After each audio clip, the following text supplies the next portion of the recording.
Bonjour et merci de votre fidélité pour ce second temps de parole.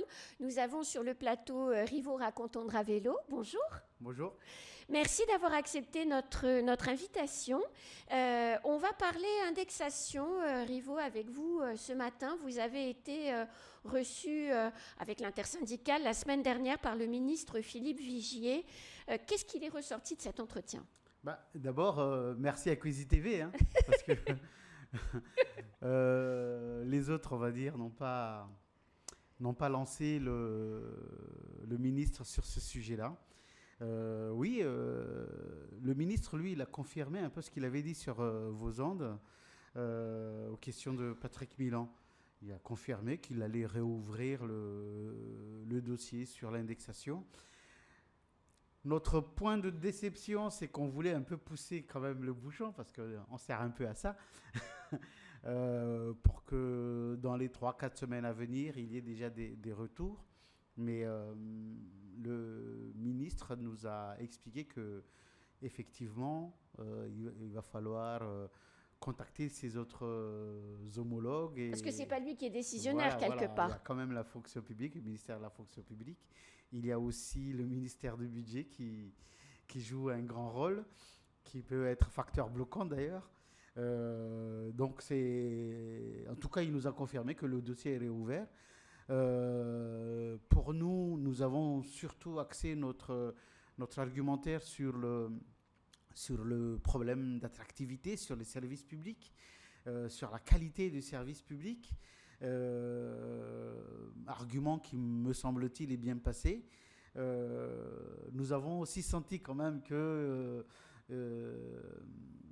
il y a la question de l'inflation ou des différences de prix entre la métropole, les autres départements et Mayotte qui étaient en jeu, qui pouvaient aussi jouer contre nous.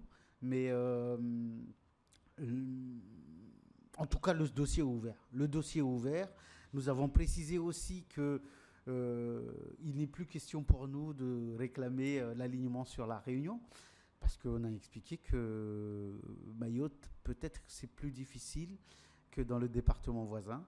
Donc, enfin, tous ces éléments-là sont sur la table, en espérant que très rapidement, on puisse, le ministre nous recontacte pour en Vous parler.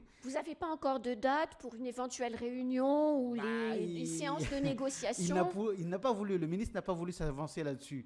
Mais il est clair pour nous, avec l'intersyndicale, que d'ici le début de l'année prochaine, s'il n'y a pas de nouvelles, ben, on sera obligé de remettre une petite piqûre, hein.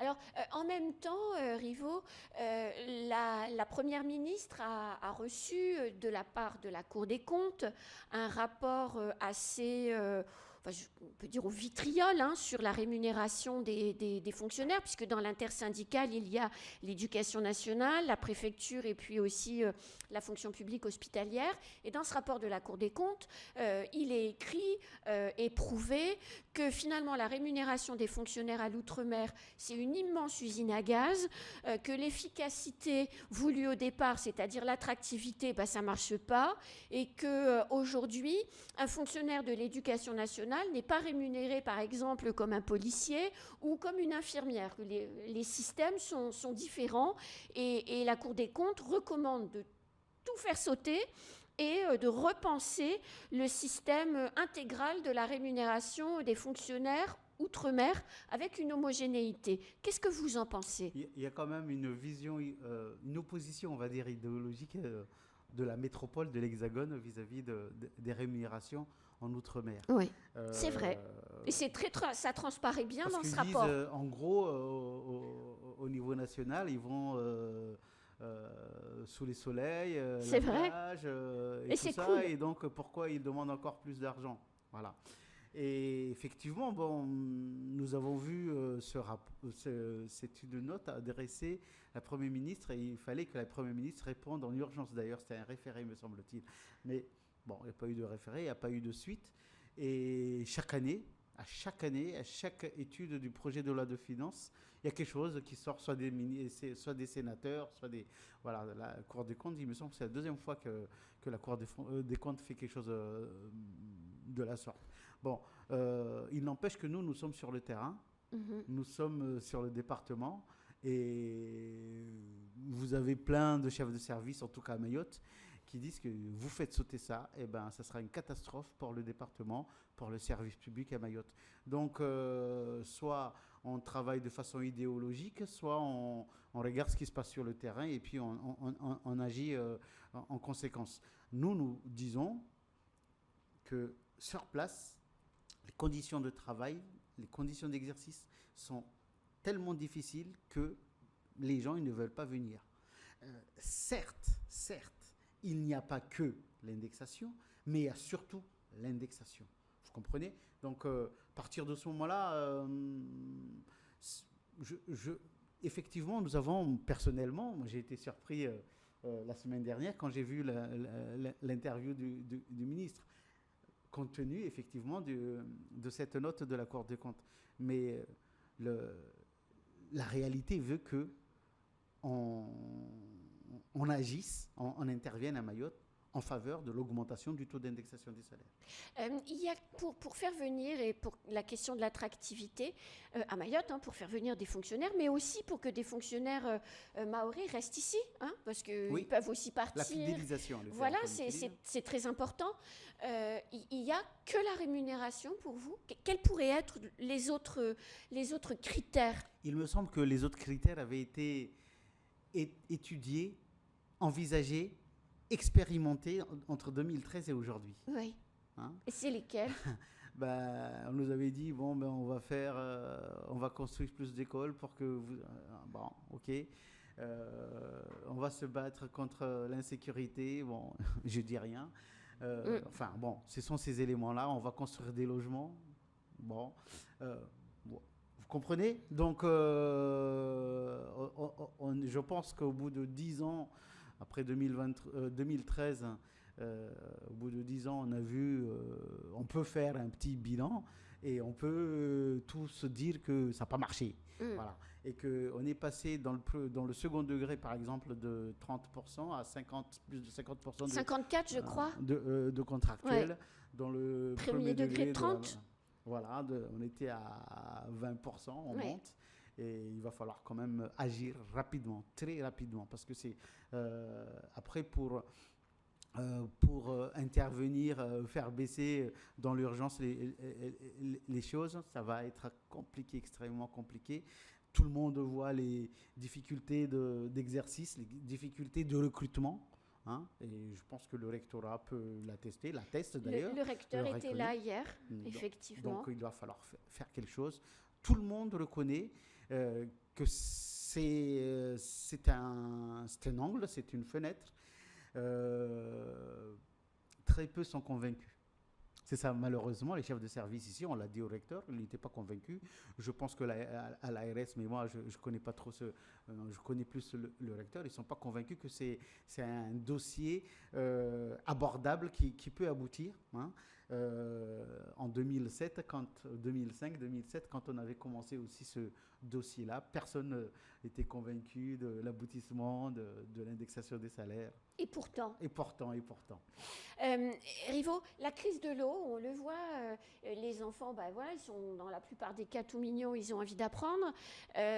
Qu'est-ce que la crise de l'eau et les fermetures inopinées d'écoles ou les difficultés pour venir à l'école, qu'est-ce que ça a comme incidence sur le niveau scolaire? Est-ce que cette année, elle est fichue? Est-ce qu'il y a un terme qui peut...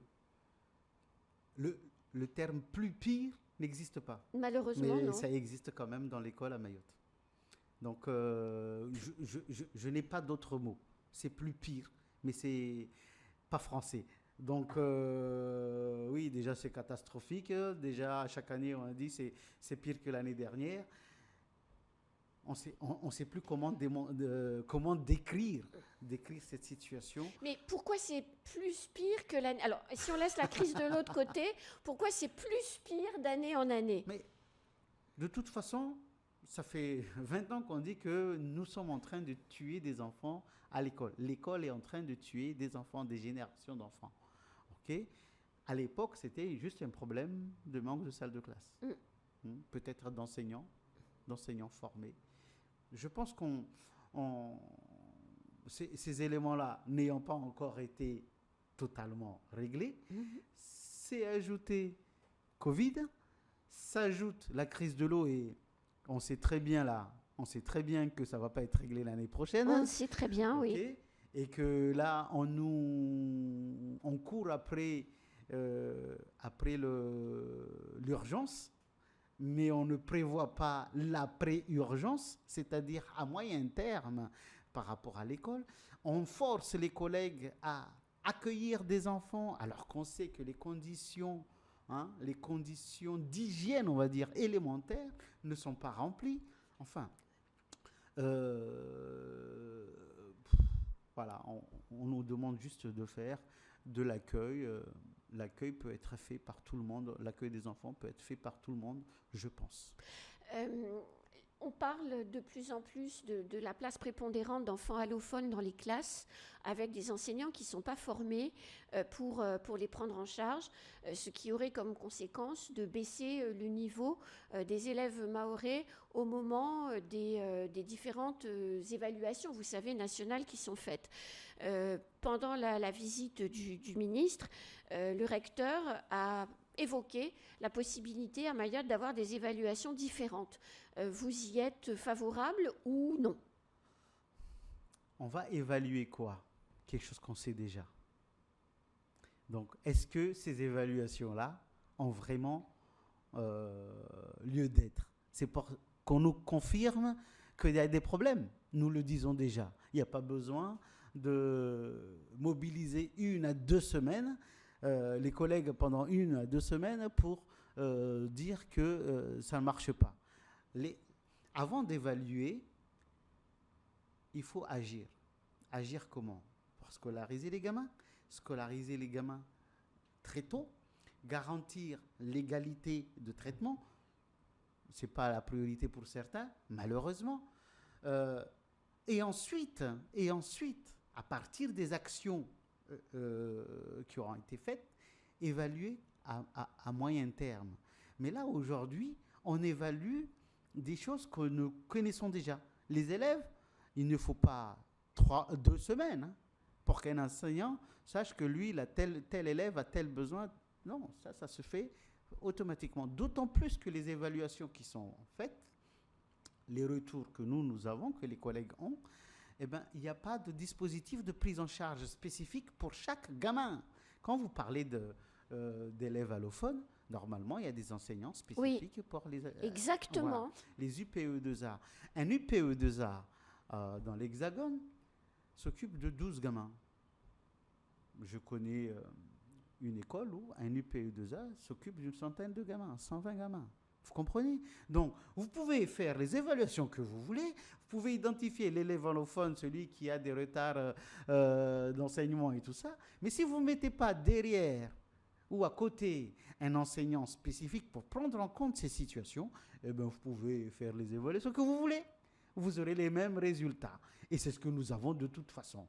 Depuis la mise en place des évaluations nationales sous l'ère Sarkozy, en 2011-2012, quand les autres départements, les autres sections du SNUPP étaient opposées, nous, à Mayotte, on disait on en voulait, pour juste confirmer. Oui. C'était, attention, c'était pas pour évaluer, c'était pour confirmer ce que nous disions. Donc on l'a eu. C'était pas une grosse surprise. Mais est-ce qu'il y a eu les enseignants spécifiques pour prendre en compte ces gamins-là? Non. Est-ce que les effectifs des classes ont baissé? Non. Est-ce que les... non. Mais alors... ma question, elle peut être très triviale, Rivo, mais par quel sens il faut prendre le problème? Le B.A.B.A., c'est avoir des salles de classe. Le B.A.B.A., le B.A.B.A. 0, c'est avoir des salles de classe. Si vous n'avez pas de salle de classe, vous ne scolarisez pas les gamins. Mais c'est le tonneau des Danaïdes, il n'est plus de 10 000 enfants par an. Le tonneau des Danaïdes, il y a des gens qui préfèrent boire... le problème, c'est quoi? Le problème, c'est que si on ne s'occupe pas de ces gamins-là très tôt, ces gamins-là, de toute façon, tôt ou tard, arriveront dans les classes avec d'autres enfants qui auront éventuellement fait un cursus, Normal. bénéficient d'un cursus normal. Et qu'est-ce que ça va faire? Ça va tirer vers le bas. Alors la tentative, ce serait de faire des classes de niveau, mais à un moment ou à un autre, cette classe de niveau se retrouvera quelque part. Hein? Vous comprenez? Donc, on aura toujours le même problème. Ce n'est pas une priorité, j'ai entendu les élus le dire, mais la réalité veut qu'on se retrouvera dans ces situations-là, avec ces enfants-là, tôt ou tard. Le problème, c'est quoi? Vous avez des personnes qui ont les moyens, comme pour aller les accouchements, aller accoucher à La Réunion ou en métropole, dans l'Hexagone, oui. mais vous avez d'autres gamins et ce qui fait qu'on va envoyer tous nos gamins à l'extérieur du département. C'est ce qui est en train de se passer. Et on va ramasser les autres ici. Et on va continuer à nous dire que non, qu'on ne travaille pas assez. Moi, c'est quelque chose. Moi, j'entends bien le discours 10 000 naissances, poids de l'immigration. Oui, mais c'est des gamins qui sont là. Et depuis que je suis tout petit, j'entends Nawalawe, j'entends qu'ils partent, mais ils sont toujours là avec nous dans les écoles. Vous comprenez? Donc, à un moment ou à un autre, il faut qu'on se dise que oui. Donc, en fait, si je vous comprends bien, il faut être plus réaliste, regarder la situation telle qu'elle est, et si on veut des résultats... On peut continuer à rêver pendant 30 ans. Oui, on peut, bien sûr. On le fait déjà depuis quelques années.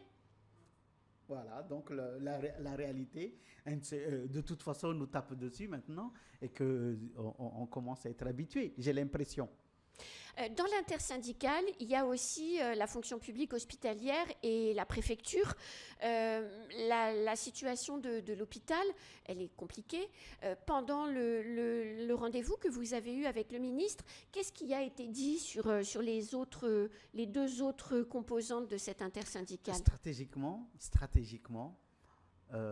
l'intersyndicale n'a parlé que de l'indexation et de l'attractivité. D'accord. Donc, mais pour tout le corps... Il y a eu oui, pour tout le corps de la fonction publique. Et il y a eu effectivement des apartés, on va dire catégoriels, ouais. Mais là, je pense que ce seront les camarades du CHM notamment qui pourront vous répondre plus précisément. Donc là, dans le dernier communiqué que vous avez dit, s'il n'y a pas de nouvelles d'ici janvier, et vous l'avez rappelé tout à l'heure, on refait des actions. Entre maintenant et janvier, vous allez avoir quelle connexion avec le ministère pour faire avancer le dossier, là, réfléchir? On dit que la balle est dans le camp du ministre. Le ministre s'est engagé, oui. On veut des retours. Nous, notre travail localement, et avec nos collègues, c'est de leur dire, attention les gars, il y a un dossier qui est ouvert. Oui. Si vous voulez que ça avance positivement et rapidement, il va falloir réellement démontrer que vous êtes déterminés. Voilà. C'est quelque chose de très clair. Effectivement, moi je le dis, on en a parlé même hier avec mes camarades du SNUPP, ils font la grève, un taux de grévistes à chaque fois important, mais on ne les voit pas dans les rassemblements. On appelle ça, et je le leur dis, je dis ça aujourd'hui, c'est tirer les balles dans les pieds. Voilà. Donc si on veut que ça traîne, ben ça traînera. Et ça ne sera pas à cause des syndicats, ni à cause du ministre, parce qu'il va exploiter ce qu'on est en train de faire. Exactement. Merci beaucoup. C'est moi. C'est la fin de ce temps de parole. Tout de suite, la suite de nos programmes. Je pense qu'on va se revoir bientôt, du coup. Inch'Allah. Allez, la suite de nos programmes.